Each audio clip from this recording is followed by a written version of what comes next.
It keeps happening. A new Kickstarter or other crowdfunding announcement is made for a video game. It's an MMO. Better yet, it might even be an MMORPG. The developers promise a return to old form: class identity, exploration, freedom, world immersion. They're going to build it all. The pitch is promising, and they only need a few $100,000 to make it happen. Maybe $1 million. It's too good to be true. Hell, you might even know it's too good to be true. But the MMO fanbase is starving. The AAA industry refuses to make anything other than the tried and tested WoW clone. The market simply refuses to deliver on what the first generation of MMO players loved about this genre, and so they put their hopes squarely on independent developers. The crowdfunding campaign is a success. Funding targets are cleared and exceeded, months and years go by, and no game materializes. Oops, we ran out of money. We have to close the studio. This heartbreak has occurred several times over, and the pain doesn't get any easier.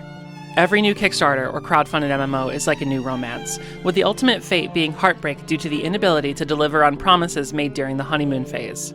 The most recent heartbreak story is Ashes of Creation, a Kickstarter MMO that raised over $3.3 million, got developed, even materialized as an early access release, and then immediately got Thanos-snapped out of existence by the company. Why? Why does this keep happening to us? Are we not worth it? Are we too out of touch? Are we broken?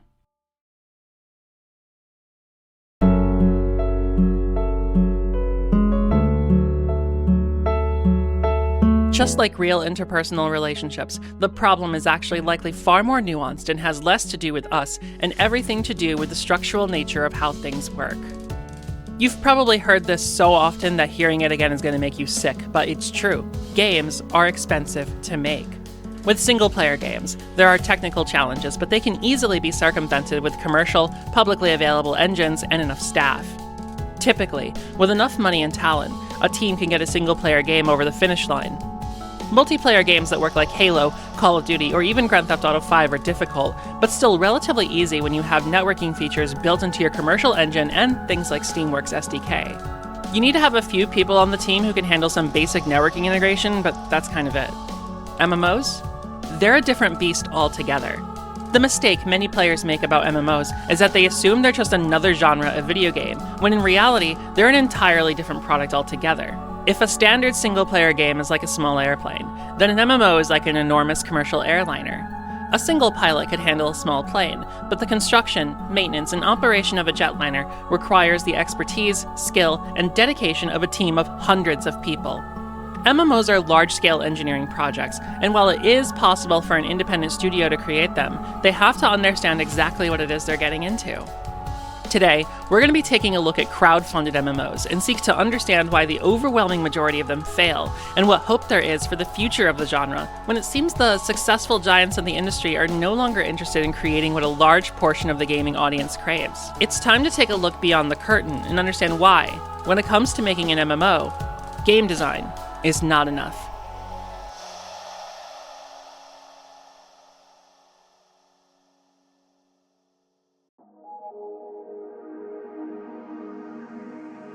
While the Ashes of Creation situation has sparked a lot of pain, drama, and litigation, it's far from being a unique situation. There are many examples of visionaries with big ideas and a love for the MMO genre coming forward and wanting to be the savior of the genre, only for the entire thing to go up in smoke. Many people look at these situations and view them as scams. Whether or not they are isn't what we're here to discuss. What I will say is this: it does seem that a good chunk of these project founders genuinely believed in the game they were trying to make. Where they made their mistake was believing that their faith, confidence, and love for the genre would be enough to allow for the game to materialize. The MMO is the Mount Everest of game design. They require more resources to build than any other kind of game, and more raw talent. Whereas a single-player game could get dragged over the finish line with enough resources, MMOs simply will not work if your team doesn't have the technical wizardry to pull it off. To make matters worse, crowdfunding is a unique type of fundraising in which prospective customers also become investors for your project. These investors might not be looking for a return on their investment in the traditional sense, but they are expecting a return on product experience. This creates a complicated relationship between a developer and its audience that quickly becomes a nightmare for any marketing team. Players now have, in their minds, the image of a game they've already paid for. This results in an astounding amount of pressure being put on the company, and by extension the developers, to deliver on as many promises and expectations as possible, leading to problems with scope control and feature creep. To make matters worse, the funding only continues to roll in while there's hype around the game, meaning the team has to make more and more promises to keep hype alive, so people are willing to donate to keep the project going. After all, the first hurdle the game has to clear is having enough money to get made in the first place. The second hurdle is, of course, technical ability. It's not just about how good your developers are either. In fact, if the only type of employee you're thinking about during this project is developers, you're already vastly underestimating the scope of this kind of project. Typically, when we think of game devs, we don't think of networking infrastructure experts, economists, database engineers, cybersecurity experts, and senior software engineers, but all of these are required for this project. So not only do you need this incredibly diverse team from a number of fields, but you also need to make sure your money can get them the equipment they need to do their job well. I've been spending the last month or so running a Minecraft server on a machine with about 6 gigs of RAM and 40 gigs of storage. Let me tell you, even that is no walk in the park. But to climb the Mount Everest of game design, the equipment, the resources, and expertise alone will not be enough to take you to the summit. You need to know how to survive the harsh conditions. The third hurdle, and one that seems to be overlooked by nearly everyone on all sides of these stories, is the launch phase. Now, usually when we talk about a launch phase for a game, we mean the first few weeks or even first couple months of a game's release. If your single-player or even lobby-based multiplayer game can make it past its first month with minimal issues that you quickly patch, then that's basically a success. For MMOs, this phase lasts anywhere between the first year to first 3 years. MMOs struggle with the same kind of things that any live service game struggles with. Because of the complex nature of these games, there's so many things that can go wrong. Login portals can crash, database errors and data storage issues can develop, game bugs can arise, exploits can be found, and servers can get overwhelmed. Combine all of that with the typical challenges that come from any game launch, your team is going to be in the trenches getting shelled from all directions for quite a while, and they all need the resources and the nerve to survive it. Now look at the Ashes of Creation situation. It raised $3.3 million, and on its surface, that might seem to be enough to make an MMO if you're not exactly aware of how they work and what they require. If you're making a low-fidelity game with minimalist graphics and bare-bones systems, this might just be enough money to make that happen. But for what Ashes was trying to create, $3.3 million is a mole of water vapor in the ocean. That's why the studio went and found, based on varying reported figures, somewhere between $45 million and $140 million to further fund the project. By contrast, it cost Blizzard $63 million to develop World of Warcraft before its 2004 launch. In 2008, Blizzard revealed that the total upkeep of the game from its 2004 launch until then was around $200 million. This begs the question, why do we think that an indie studio can create on just a few $1,000,000 or even a few $100,000 what took Blizzard hundreds of millions to build and maintain?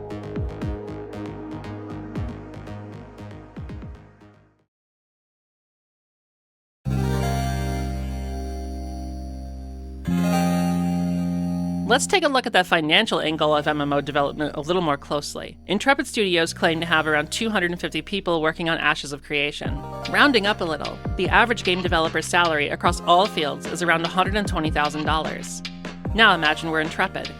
Even if we decide to skimp on labor and pay every employee a standard 6-figure rate of $100,000 a year, we would be paying $25 million per year on just our developer salaries. That doesn't include managers, executives, marketing, equipment, and software costs, none of that. Our developer budget alone would eat through our entire Kickstarter earnings in just 6 weeks. So, are we all comfortably aware of the sheer scale of what we're working with here? Now imagine you're in this situation again. You secured some extra funding through private investors and other means, but you still see that you're going to eat through all that money before the year is even done. What do? To keep the lights on in the studio, you need something to sell and you need it now. So you have the marketing team draw up some pre-order skins. Easy. Those aren't game systems that you need to implement, minimal code that needs writing, and generally socially acceptable. It might be a little odd that you're selling what is essentially DLC for a game that doesn't exist yet, but it's working. There's still hype around your game, and people are excited to have unique items for their characters on day one. But this is only going to get you so far, and now you have another problem. If you don't deliver on this, if no game materializes, you've effectively sold products that don't exist to people. That's not a situation you want to be in. Plus, there's only so many people who are willing to purchase these future cosmetics. You need to do something else.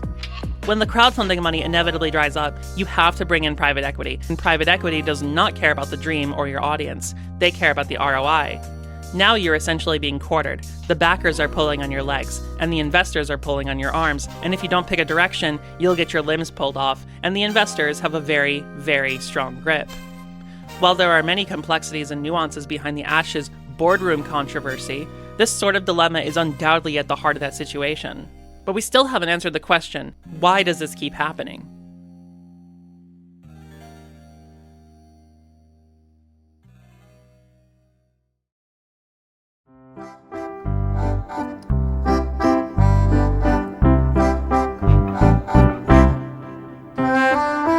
Before we answer that, we have to talk a little bit about Kickstarter. I think you all know what Kickstarter is, so I'm not going to explain it here, but this video isn't actually just about Kickstarter. While it is the most popular fundraising platform for getting projects of all kinds off the ground, there are many other ways people engage in crowdfunding.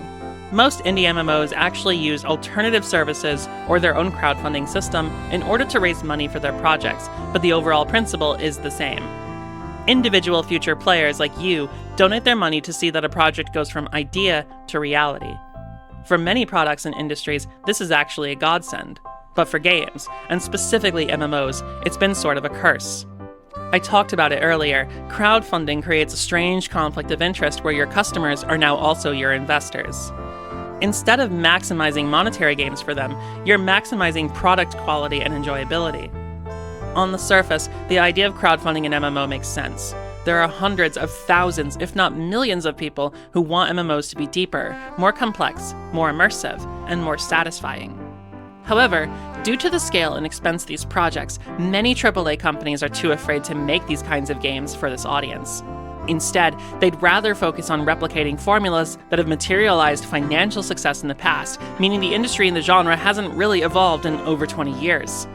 It makes sense that these players would come together to fund their own ideal project.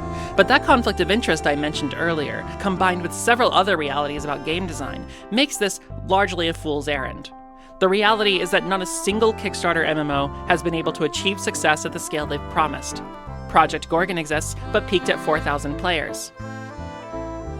Albion Online had to immediately scale itself back in order to live to see the light of day, and Chronicles of Elyria is Settlers of Elyria, but not really. One of the most basic answers to the question of why is actually a dissatisfyingly simple one. Many of these projects are started by visionaries and game designers who are frustrated MMO players themselves. Some of them may have even worked on an MMO project before, but that doesn't necessarily mean any of them truly understand the scope of the project they're trying to make. You might be a mechanic for a jetliner, but that doesn't mean you know how to fly one. So what does it take? What exactly are these supposedly expensively intricate and specialized systems that go into making an MMO? We're going to talk about that, but first, let me paint you a picture of how we got here.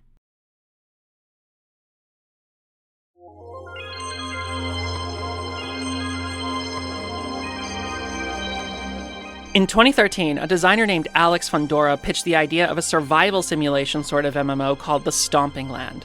It's essentially a survival game with dinosaurs. Very good pitch already. A Kickstarter was launched by studio and publisher Supercrit for the game, seeking a measly $20,000 to fund it. It raised $114,000. It was then released in May of 2014 as an early access title on Steam.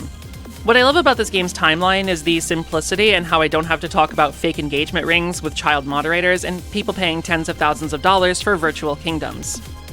But not all was rosy. The game was, of course, buggy and had a lot of issues, and fans were not happy with the product. There was even a petition that went around to get the game removed from Steam, which is ultimately what happened. The devs would throw together a patch to get the game relisted, only to have it unlisted once more once a prominent artist had left the project. The Stomping Land is here to serve as a cautionary tale of crowdfunded games in general. It warns us that the games made with backer money are only as good as the developers creating them. More money alone isn't enough to materialize a good game. The sad part about this story is that it's actually the cleanest and least dramatic in our saga of kickstarted MMO projects.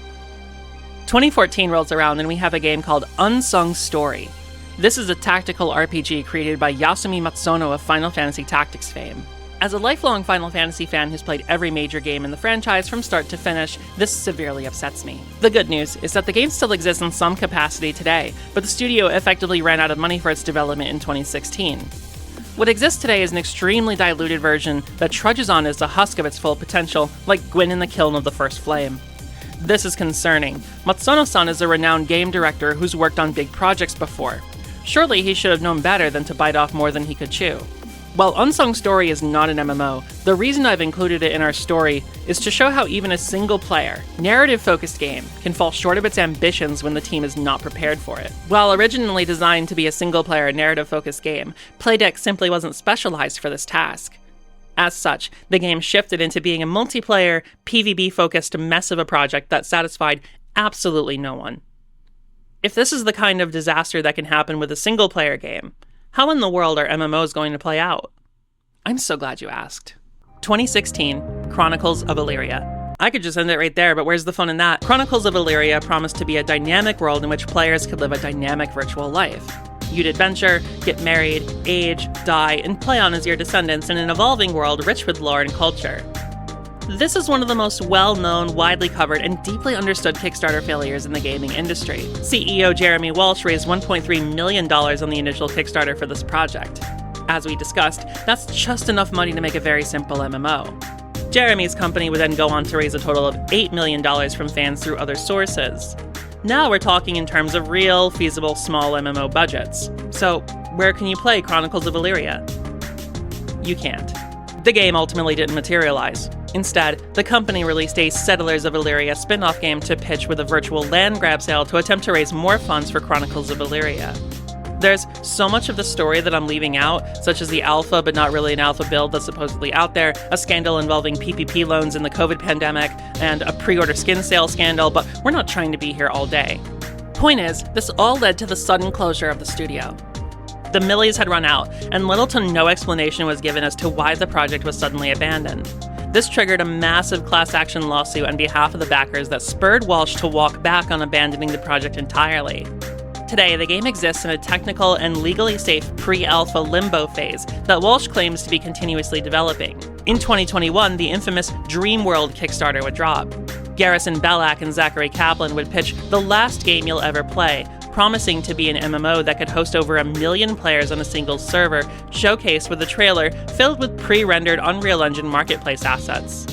Zach and Garrison were young, idealist, and dead set on making this project as a sort of Hail Mary for their entire careers. A few prominent YouTubers such as Kira TV and Callum Upton, who are essentially the reason my YouTube channel even exists today, pointed out the absurd nature of the project as well as the asset flipping in their promotional materials.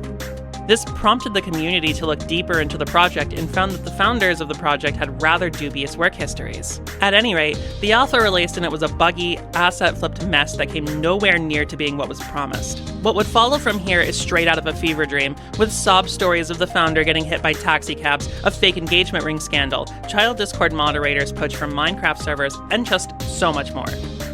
To their credit, Zach and Garrison did start hiring developers and putting what seems to be earnest work on the project, and it's greatly improved since hiring seasoned staff.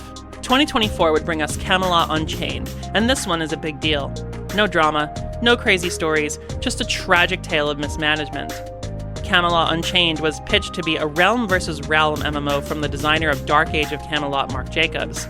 Again, we have a seasoned developer who should absolutely know what he's doing when it comes to this project. So what happened here? The game raised $2.2 million in 2013 and then suffered a decade of delay shortly after, which is why I didn't cover it earlier in this timeline. As of early 2026, it missed yet another early release window. While the devs don't seem to have abandoned the project, the same can't really be said for its fans. The interesting thing about this game is that the team were kind of doing some things that were absolutely right, such as focusing on developing their own game engine, which is not an easy task by any means, but definitely the way you want to go when you're talking MMO development. It's hard to point to a single reason why this game has been such a disaster, but we can summarize it by saying, it doesn't seem like the team knows exactly what they're making and how to do it.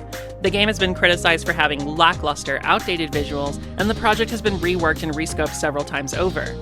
The biggest scandal of the project is the release of Final Stand Ragnarok, which is a completely separate game that was made in the same custom game engine they had developed. it was not well received as it was a game nobody had even asked for.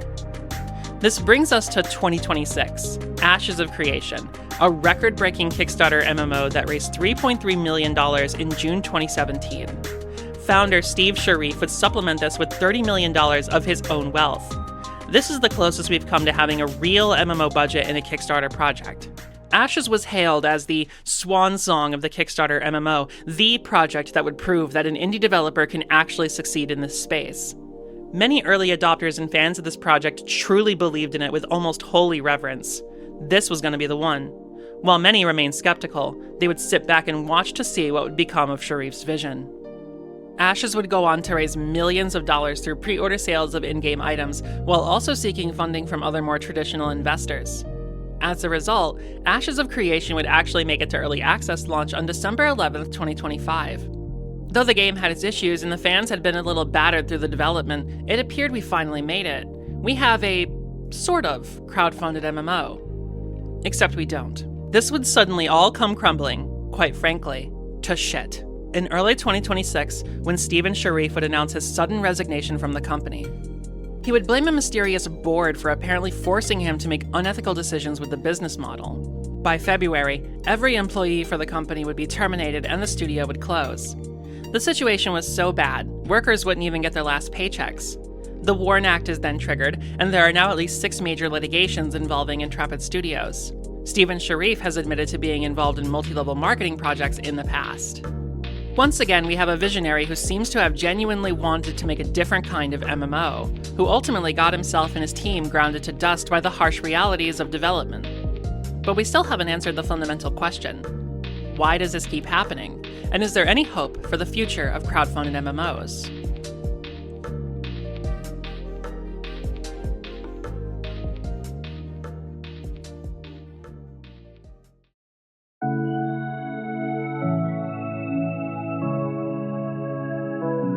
We just went over a curated timeline of crowdfunded MMOs that either didn't see the light of day, or did so in a severely malformed state. Through that timeline, we uncovered a few common themes that we can pinpoint as common denominators of most indie MMO projects. The first is scope control. Many of these projects failed to rein in their scope, promising large-scale products that Kickstarter money alone simply cannot fund. These games promised large-scale open worlds with intricate and complex systems coupled with high-fidelity graphics and gripping narratives. Even most AAA experiences can't have all of those. Multi-million-dollar budgets still have to choose what they're going to put into more than others. It's like a chef crafting a new dish. You can't have all the flavors at maximum values. You have to decide if it's going to be more acidic than salty, or more sweet than savory. Your dish also can't have every single culture or region known to man on it. You have to restrain yourself and let the most important elements live on the plate.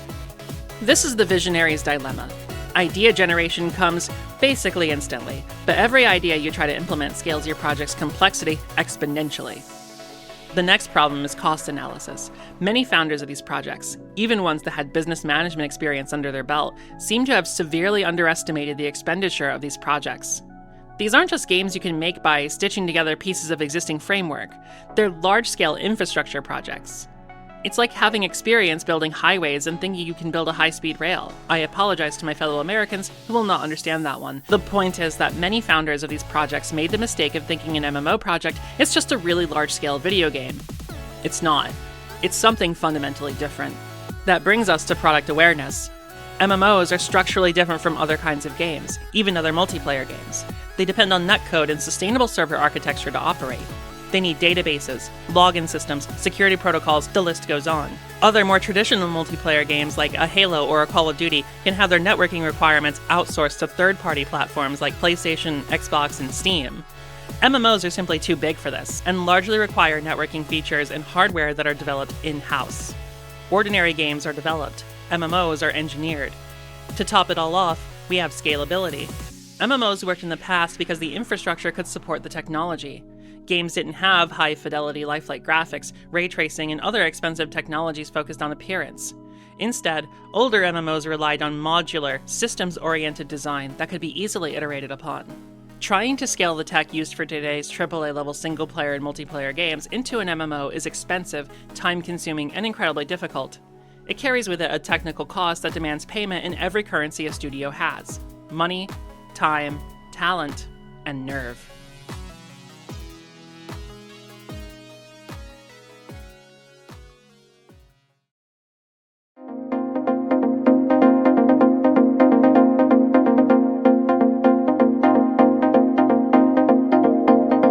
So I've been spending the last 20 minutes or so talking about networking infrastructure and netcode, but what the hell does that even mean? Networking infrastructure refers to the actual hardware you have to run your project. The servers, the actual machines that make it possible. See, most online games have two components, the client and the server. The client is what you interact with. Specifically, it's the software running on your machine. Broadly, the client is your machine.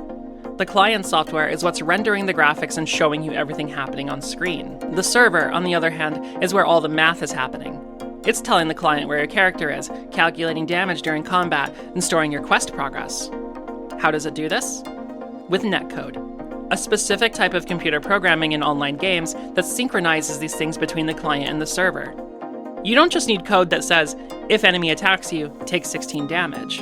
You need code that tells the server, hey, ask if we just took damage, and even more code that says, hey, tell that guy he just took 16 damage. I am, of course, criminally oversimplifying for brevity here. The reality is that you need even more code for server-side authentication and other security and fairness features to make your game actually work. Many of you are familiar with the term server-side authentication, but there's a big piece of that usually flies under the radar. Spatial partitioning. Spatial partitioning is a specific part of netcode that's actually a game optimization technique. You see, an MMO world is large, and you can't just use the typical tricks of rendering a world that you would use in single-player games. There's more than just geometry to load. There are simulations happening. Enemies are spawning and engaging in behavior whether you look at them or not. NPCs are standing around waiting for players to turn in quests whether you're near them or not. This presents a unique optimization challenge. Spatial partitioning is how we solve this, by breaking large continuous worlds into small and more manageable chunks. Instead of checking every entity against every other entity in the world or in a zone, which becomes impossible as the number of players increases, you can instead calculate interactions between entities within neighboring partitions. That sounds really technically sophisticated and, frankly, unsexy, but it's the only reason servers don't literally catch on fire.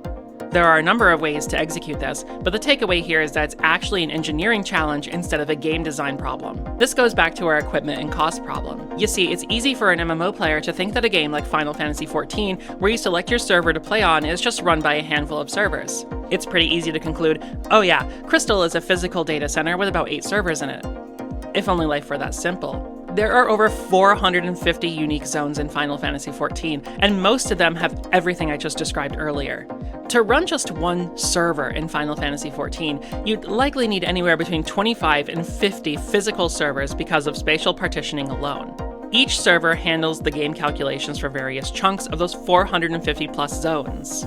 One reason we have to do this is something called Area of Interest, or AOI. Essentially, you want the netcode to know which entities a player needs to receive an update for, instead of having the server send data about the entire world to every client and causing your CPU to have a stroke. See, that's just one unique challenge of MMO development that differs from traditional games, and I almost put you through a mini lecture in order to explain it. That's the level of scope we're talking about here. Another challenge is a fundamental question. How do we make sure everyone's on the same page? We need the server and about 100,000 other clients out there to make sure they're all seeing the same thing at the same time. This is something that players seldom think about when playing online games, but it's the most fundamental problem that needs solving when creating one. We refer to this as state sync and latency compensation. These are techniques for handling the updates for what states various game entities are in across an instance. We need ways to update state machines, read what state an object is currently in, and then account for the time it takes for that update to get sent. Conversely, we need to also account for the time it takes for a player to send the server information about their own state changes, like going from idle to in combat. Let's unpack this a little. So what is a state?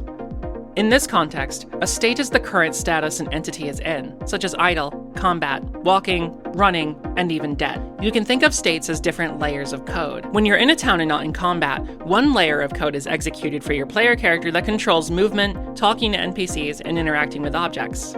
When you're in combat, you're suddenly behaving under a new layer of code that allows you to do different things like defending, attacking, dodging, or using magic, what have you. The server, the client, and all the other clients need to communicate where entities are, what state they're in, and then be able to send and receive that data. To simplify this mess, we can think of an MMO as having 3 distinct realities: where you think you are, where the server knows you are, and where other players think you are. The server's job is to weave everyone into the same reality. Developers have to implement what's called client-side prediction in order to keep your character moving smoothly on the screen, and server reconciliation to correct you if the server happens to disagree with where you are. When the client and the server are at odds with where your character is, the server corrects and tells the client to instantly put you where you're supposed to be. You've all seen this before. It's what players call rubber banding. If the netcode isn't perfect, you get rubber banding constantly, along with a host of other network-related game issues. The worst part? This becomes increasingly difficult the more players you have, and we haven't even begun to discuss what happens when you want to save any of this. The second most unsexy part of MMO design is database persistence. In single-player games, you're used to the data for your character and progress being stored locally on your machine. That can't happen in MMOs for a number of reasons, many of which are obvious. For that, we need database persistence, and this is honestly the part of MMO design that actually kills projects. The game has to be able to read and write data on everything in the world, down to the last detail, and save it somewhere. For modern MMOs, that's an enormous amount of data. Just think about it. You need a place to put data containers for every zone in the world to allow the code to read the necessary data for the game to work, but you also need to store information about every single player character in your game. Think about this for just a few seconds and you start to get overwhelmed. You need a place to store the stats for every single individual enemy. We don't hard code those, that would be a nightmare for the balancing team. We keep them on spreadsheets and databases. Then we need a place to store your character's customization data, what face preset you're using, what your default clothing choices are, what voice you selected. Then we need to store your inventory data, all of it, and that better be tight because nothing frustrates players more than losing their hard-earned gear and items. If the game has housing, we have to store a whole host of data about that. Forget fixed in-game entities like bosses and NPCs for a second, just storing the data of millions of player characters alone is already a gargantuan project, and we need ways to connect that to account data on a web server where players log in and you can quickly see how this becomes overwhelming. You can't simply save a file. You need a dedicated database architecture that can handle holding all of this and performing millions and even billions of read-writes per second without corrupting any of that precious data. Many Kickstarter's MMOs fail at launch because their databases aren't bulletproof at scale. The servers catch fire because the queues are backed up for kilometers. Even the best of MMO launches struggle with this. If you played Final Fantasy XIV, think back to the Endwalker launch. If you played World of Warcraft, think back to Warlords of Draenor. The reality is that many MMO projects don't even make it to the point where this becomes an issue, and the ones that have been able to, wish they hadn't. And just because I'm a huge nerd, I want to include a section on something I think goes really unappreciated: tick rate. This refers to the number of updates being performed by the server per second. I was hinting at this a little bit earlier, but it's important to point out something about tick rate in modern games. This bit is incredibly technical, and I apologize for that, but I'll try to keep it simple. If a server runs at 20 Hz, meaning 20 updates per second, it has roughly 50 milliseconds to calculate everything happening in the world. Why 50 milliseconds? You don't want that smoke. Just trust me on this, 50 milliseconds is the industry standard, and the industry has its reasons. If you add high-fidelity graphics, complex AI, and other AAA level gaming features, that 50 millisecond window shrinks. Now, while most graphical processes are handled at the client level by the client's GPUs, higher graphical fidelity also comes with some detail that requires more calculations, and I'll talk about that in a second. If you have 200 players in a zone, all doing different things, then suddenly you might have so much going on frame by frame that it takes the server 70 milliseconds to process a single tick. This causes server-side lag, the second worst thing that can happen to you besides rubber banding, and infinitely more catastrophic. This is where abilities suddenly take 2 seconds before you even start seeing them channel, even if you have fast internet. Now, where does my tangent about modern high-fidelity graphics come in here? While I admit that I am a graphics hater, that's not why I mention this. I mentioned it because even though the client handles all the fancy rendering stuff like the 8K textures and the ray tracing, things like physics and hit detection do have a computational cost that hits your tick rate. You ever wonder how when you swing a sword you get that swoosh? When the sword hits something, you get an impact sound? That's code, baby. We have to use things like animation notifiers to get those things to happen.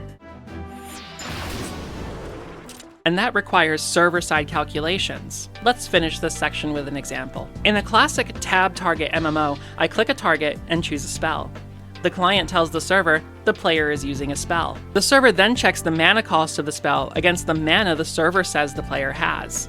If the server knows I have enough mana, I'm allowed to cast. I start channeling, the server makes sure I channel properly, and a simple damage calculation is performed. This is simple and it's cheap. Alternatively, let's think of a game like Dark Souls and scale it to an MMO. Suddenly, the server has to calculate several hundred to several 100,000 physical objects moving through 3D space at various speeds and in various contexts. It has to check for collisions against hundreds of players in a chunk as well as other objects with collision volumes every single tick. That is private jet levels of expensive, and we haven't even gotten to the human factor yet. The harsh reality of this entire problem is what I've been saying from the beginning. You can't just keep throwing money and bodies at the situation and hoping that it'll work. Your people, the rank-and-file staff doing their parts, need to be very good at what they do and mentally durable enough to see it through. While not realizing this is a common mistake that executives in all industries make, it's specifically damning for game design as a whole, and especially MMOs. Think of a fast food burger joint. If you've ever worked in one, you know that the operation doesn't necessarily run any smoother by just throwing more staff into the kitchen. You need a good set of operational procedures, good equipment, and good staff. Throwing more bodies at the problem is more likely to further complicate the problem. MMO design is basically like the ultra-fine dining of game design. Just like professional restaurants need many employees, all specialized in various areas, MMOs are massive engineering projects that require a large staff of highly specialized individuals, and all of them have to be good at what they do. In fact, building a functional MMO requires more than just developers. If you've been thinking of every employee as developer, then you're already failing to understand the complexity of scope. To build a functional MMO, you need people with job titles like Senior Network Architect, Back-End Software Engineer, Cybersecurity Administrator, Senior Database Manager, and then you have the game designers, the artists, the animators, etc. A project head needs to find all of these people, manage them, make sure they're good at their jobs, and make sure they have what it takes to build an MMO and survive its launch. The toughest pill to swallow here is that the number of people who can all reliably build these systems comfortably on the entire planet is already deceptively low, and they're already working at top-tier companies with top-tier salaries. Indie Kickstarter projects have access to a limited talent pool, both in size and in quality. That's not to say the people in that hiring pool are bad. I'm just pointing out that a junior game designer isn't likely the best choice for your brand new MMO project that's been funded off the backs of your future consumers. While people in this talent pool are, well, talented and extremely passionate, the final most depressing truth remains the harshest reality of all. You can't passion your way through MMO development. Many foolhardy indie devs would like to rely on Unreal Engine or Unity to make their MMO projects, but these commercial engines are false prophets. They are general-purpose engines, which are great for making your next beloved and unforgettable indie title, but not so great for making MMOs. While these engines have multiplayer features, their strengths are actually graphics rendering and client-side physics handling. They do not carry the immensely complex and large-scale networking architecture that you need to support a full-sized MMO project. As we just discussed, it's a little more complex than just clicking and ticking a checkbox next to replicate. Projects like Ashes of Creation and Chronicles of Elyria were trying to bend Unreal Engine into projects that they're not quite built for. And they lacked the engineering expertise to reliably do so. The truth is that you can make an MMO off engines like Unreal, but you're likely going to need to develop your own in-house fork of the engine or layer it with your own tools. Proprietary engines are usually constructed by the companies developing MMOs for this very reason. The next issue is the content treadmill. Most of these problems cover the arduous task of making it to launch, but making it through development is, in a way, the easy part. MMOs are consumption engines. You need an entire war chest of development tools and content ready to keep up with the player base's insatiable appetite for content in your game. I covered this previously on my video about the hotbar and how it's killing MMORPGs, and I even covered it in another video on Atlas where I discussed how older MMOs were able to survive the appetite of their players by focusing on the longevity of the content as opposed to the quantity of it. Go check those out after watching this video. The bottom line, though, is that players will play through your content faster than you can make it. Indie studios are often ill-equipped to handle the launch load, fix bugs, and continue churning out content for the next 2 to 3 years. As a result, 2 out of 3 of these important management aspects will suffer. This leads to a ghost town phase of the MMO, where players drop like flies and you can no longer fund the project. More tragic than failing to create the world, now you're doomed to watch it starve, wither, and die. Finally, who's the boss? That's the question that serves as the elephant in the room for this entire business model. Because players are funding the project, they often feel they are the bosses or managers of the project and start to feel entitled to steer or guide development. Sometimes, players will very aggressively hold developers accountable for not making the game the way that particular group of individual backers wanted it to be. Here's the hard truth. Players often think they know what they want from a game, and sometimes they do, but they are not game designers. It's true, as a player, you don't really understand balancing, friction, level design, and mechanics interplay on a level to understand how these things come together to make an experience fun and engaging. Here, I'll give you an example. Imagine a game where you wait for an owl to stop talking so you can mow grass for special currency. You'll spend half the game as a child with a limited inventory and the other half as an adult. The game will have basic movement, but no jumping unless you're near a ledge. The game's primary mechanic will be players remembering 6-button sequences to change the weather and fast travel. The core loop will involve pushing heavy blocks very slowly, lighting torches quickly, and aiming a slingshot with a joystick.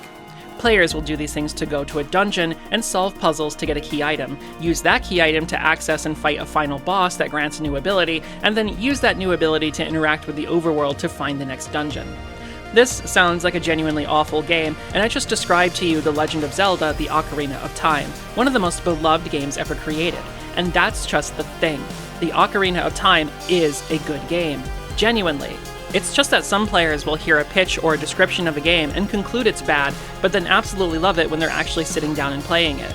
The point is to show that players can say things like, "Oh, I hate games that are grindy," but then those same players will love classic World of Warcraft or Final Fantasy XI or even EverQuest to pieces because those games perfected the art of making the grind enjoyable and rewarding. That's the level of nuance Kickstarter backers don't get to see or feel when they're barking orders at the developers to make the features the way they like. In game design, there's so much going on under the hood technologically and psychologically that ordinary gamers just don't have the context for. The next part of this is also endgame tunnel vision. When most players are giving feedback about a potential MMO they want to fund, they're thinking of the game from the endgame. Think of the lords from Chronicles of Elyria, where people paid $10,000 just to rule as lords over patches of land in the game. That is endgame forward thinking, and it's not just the whales who think like this. Every player is playing to reach their endgame fantasy, whatever that looks like. That means as a player, you're uniquely focused on that potential endgame when you're thinking about how it's being made. This is a paradox because ultimately, it's not the endgame that you actually think is rewarding. It's the journey you had to go on to get there. For my hotbar video, I played a majority of all the major MMOs out there from the 1990s all the way to the modern era, and when I played the older games, the community would tell me the same thing. Take your time. The journey is long, but worth every second. When you're thinking about the design of an MMO from an endgame perspective, you're leaving out every single step you have to take to get there and putting it on the back burner. That's not a perspective you want people to have when you're going to rely on their input as co-managers of your project. Finally, every player has a different idea on what makes an MMO fun. MMO is a genre that has historically suffered for decades trying to be a genre for everyone and ultimately pleasing no one. Because of all these factors, developers become overwhelmed trying to appease 10,000 armchair creative directors on Discord. This leads to scope creep and projects falling apart over time. For developers, this is your hard truth. Sometimes you have to have confidence in your project on its own, despite what people say about it when you're pitching it. Stick to your guns, push the game in a playable state, and see how the attitudes shift. I hate cheese, but a burger without cheese just isn't the same. It's not about the individual ingredients, it's about how the whole dish comes together.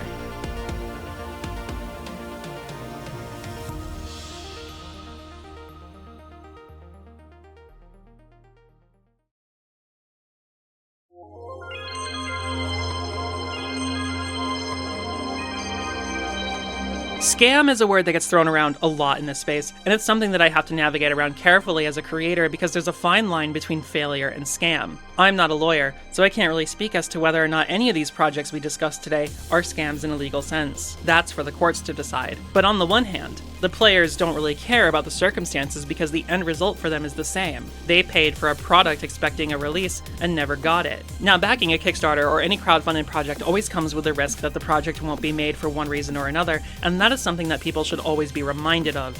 Sure, $3.3 million is a lot of money, but as we already discussed, it's nowhere near enough to even get an MMO launched in the modern day.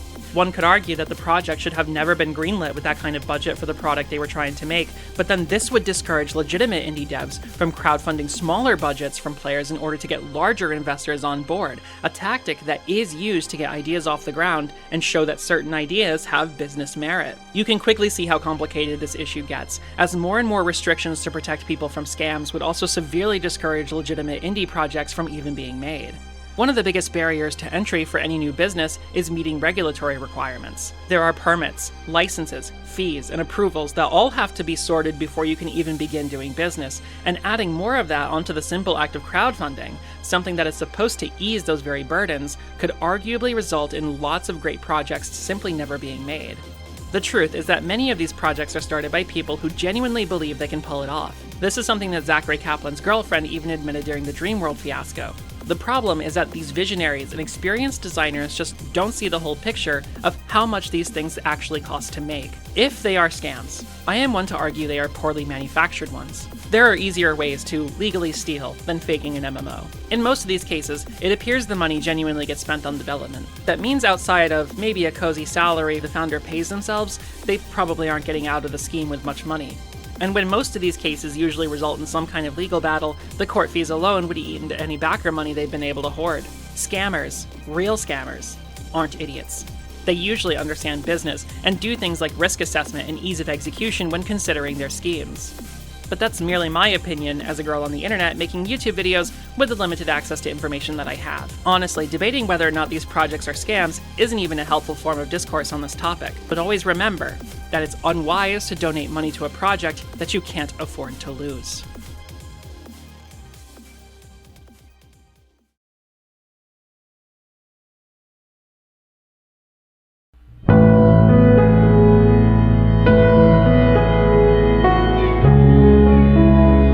Earlier, we asked, why does this keep happening? And throughout the video, we largely discussed why businesses and projects keep failing. But there's another question we forgot to ask throughout this story. Why do people keep donating record-smashing amounts of money to these projects if their success rate is so low? Fortunately, and yet unfortunately, the answer to that question is really simple. Grief. Many of the people who back these projects are older millennials such as myself who played classic MMORPGs in the 90s and early 2000s. Back then, MMOs were different. They were systems-based behemoths that demanded a lot of time and energy, and many of us used them as an escape. The reason why so many of these players put so much money into these games is because these are the players who watch their worlds die. I'm fortunate enough that my world, Vana'diel, is still around, but for many players, their worlds are gone. And I say worlds because that's what they are, and still are, to us. Worlds we can escape to, where we belong, where we can make friends, and where we can feel like we matter. For many players, the places where they made so many precious memories are gone forever. Even if a private server is still hosting that game somewhere, it can never recapture the magic it once held. These players, motivated by the grief of omnicide, are chasing after something they lost a long time ago. EverQuest players want a world where effort and dedication means something again. Final Fantasy XI players want a world they can live in again. Classic WoW players want a world where the journey matters again, and everyone who's ever played one of the classics wants MMOs to be social again. For many, these games helped shape who we are. Some people might have struggled in the real world and faced other challenges. When my mother died, the first people I went for comfort were my dear friends on Final Fantasy XI because I felt those were the only people who truly understood me. These games, at first, provided an escape from reality, but then gave us one we actually belonged in. The feeling of belonging in a world you use to escape from the real one, even for a little while, is formative, addictive, and profoundly painful to lose. Many of these Kickstarter MMOs promise a return to form that the classics gave us, promising complexity, depth, and strategic restrictions that facilitate socialization and camaraderie. There's a plethora of videos on this platform calling for MMOs to be social again, and this is the reason why. With emotional stakes like that, it's no wonder people throw money at these projects. They're desperately hoping to have what they lost back. They're emptying their wallets in an attempt to fill their hearts. The founders of these projects are keenly aware of this, and may even be exactly this kind of gamer themselves. That's why they seem to be so good at knowing what features, limitations, and experiences the player base wants. This is why they seem to be masters at rallying support around their projects. They understand, with varying degrees of cynicism, the pain and yearning in the old MMO player's heart. The ultimate catalyst in all of this is the AAA industry's refusal to actually make games like this again, choosing instead to rely on commercially safe methods to keep the cortisol levels of investors at a minimum. There is literally zero incentive in this day and age to make an MMORPG that appeals to a niche group of aging gamers with less time to sink into games today as they had when they were younger. That's led to an entire generation of frustrated, homesick gamers who are willing to put their money where their faith is and believe in a savior that will deliver them to their own promised land. Otherwise, they're left to only eternally look back with tearful smiles at a world that once was.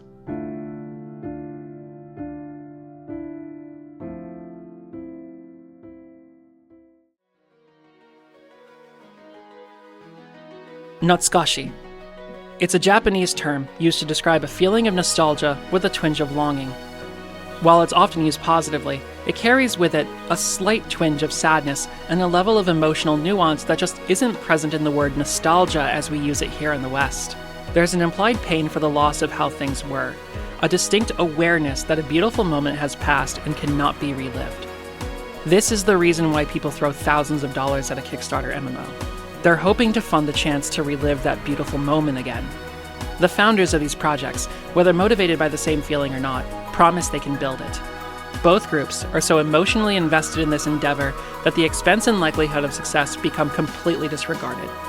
They believe that their unwavering desire to make beautiful memories in a world they love once more, coupled with just enough money and talent, will see them through to the end.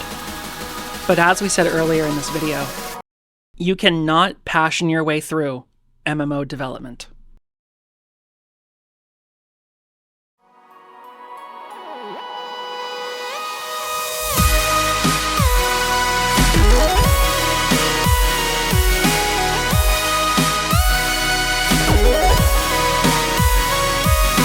The grief is real.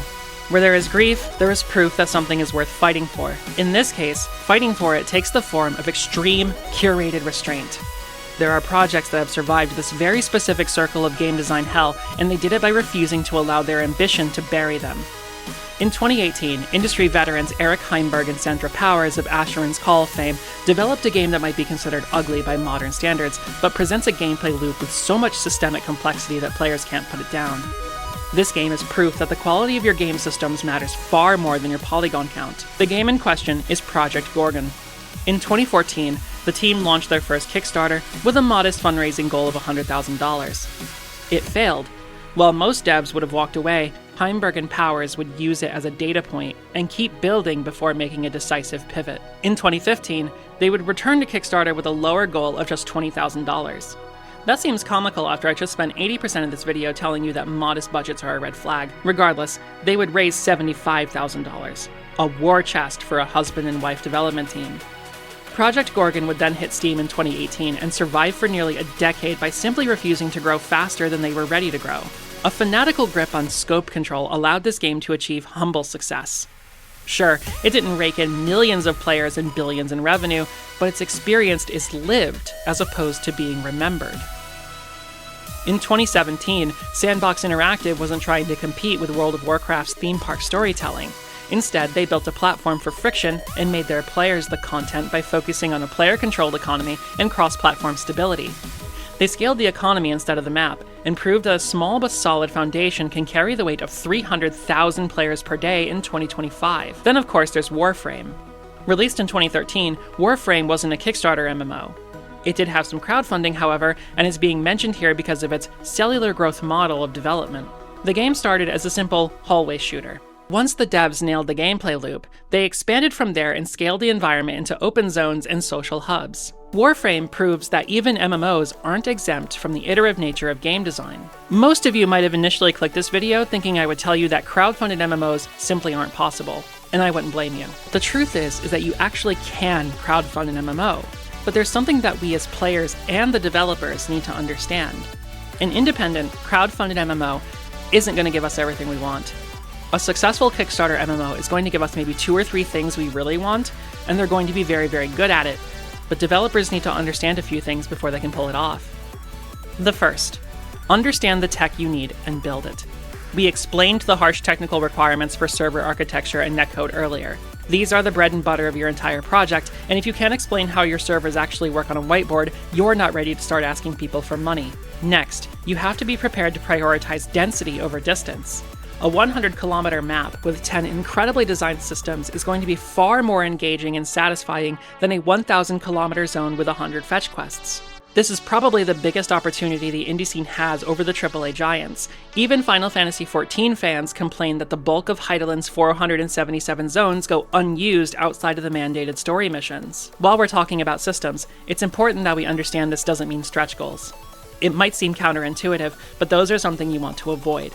You want a good number of well-designed systems, and the trick to that is making sure they all play into each other seamlessly. Stretch goals are nice, but every feature you add also exponentially increases complexity to your project. Eventually, a 40% increase in revenue is not going to help you cover a 120% leap in complexity. Exercise scope control. Make exactly what you want the player to experience and deliver it. Save the stretching for when you have the room for it. Finally, use your community as a witness.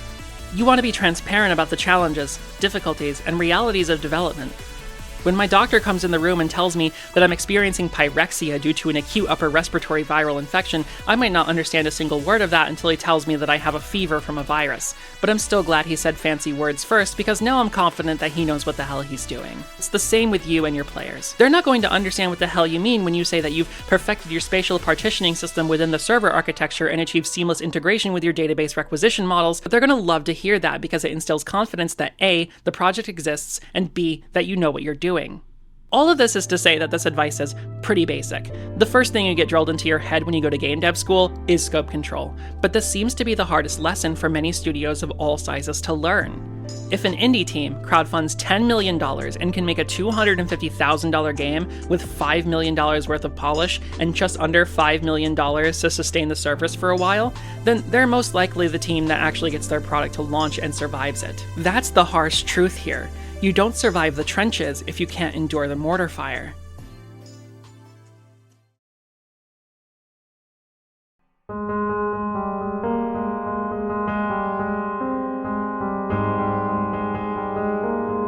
The existence of a vision in a creator's mind is both a blessing and a curse. Any artist knows the frustration of never being able to match the canvas to their mind's eye.